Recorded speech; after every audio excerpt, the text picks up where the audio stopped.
Welcome to my vlog. Samahan niyo po ako sa aking journey, learn how to drive. Sa sasakyan, kailangan gamitin mo yung remote. Pagbukas ng pintuan mo, yung door mo. Kasi pag ginamit mo tong susi na pangbukas mo doon, mag-a-alarm yung sasakyan mo. Okay. Ibig sabihin yan, kinarnak mo yung sarili mong sasakyan. Ayos na. Okay, next. Ito yung tinatawag na unlock, lock. Okay tayo. Unlock, lock. Yan. Ito naman, halimbawa gusto mong isit sa alarm para hindi makarnap yung sasakyan mo. Ito, yung parang kidlat na yan. Ipipress mo lang yan. Halimbawa naman, walang may nangyari. Halimbawa may aso kasi paminsan may pumupunta dyan sa ilalim. Nasisensor yan ng sasakyan.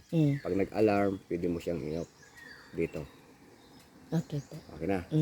Okay, next. Ito. Ito yung tinatawag na Pinder hold. Ano po? Pinder hold. Pinder hold. Yan. Mabuksan natin to para makita natin yung sasakyan. Ngayon, para mabuksan natin to, doon yung bukasan nito. Halika. Welcome guys. Welcome to my vlog. Ito. Makikita mo to. Apo. Yan ang front niya. Naka-open siya. Yan ang bukasan ng Pinder hold.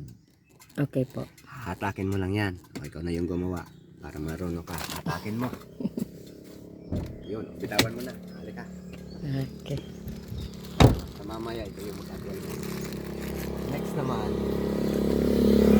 buksan natin yon. Pag inopen mo to, hindi pa. Hindi pa rin. May pangalawang lock pa yan for safety. Ito, itataas mo ganito. Ano ka? Right-handed, left-handed? Right. Right. Left-handed ka, dito ka. Para yung right mo, dito makapa mo yung ilalim. Ito, tingnan ha. Ito.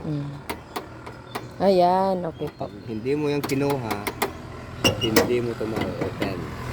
Kaya. Okay po. Okay. Tapos ito yung stand. Tingnan mo to. May arrow. May arrow po. Diyan mo ilalagay yung stand. Napasok ko dyan. Okay. Bibitawan mo na to. Yan ang pag-open. O ngayon, pag-close, yan, kukunin mo to. Dito yung lock ng stand. Okay. Tapos ganito. Ganyan lang. Sabihin natin ng isang dagko lang. Bitawan natin. 1, 2, 3. Nag-automatic lock siya. Kaya na, ikaw naman yung kumibidyo sa. Okay. Sige, buksan mo para marunong ka. Asa na? Okay. Para marunong.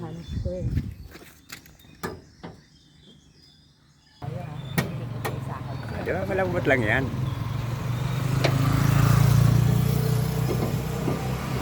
Goods.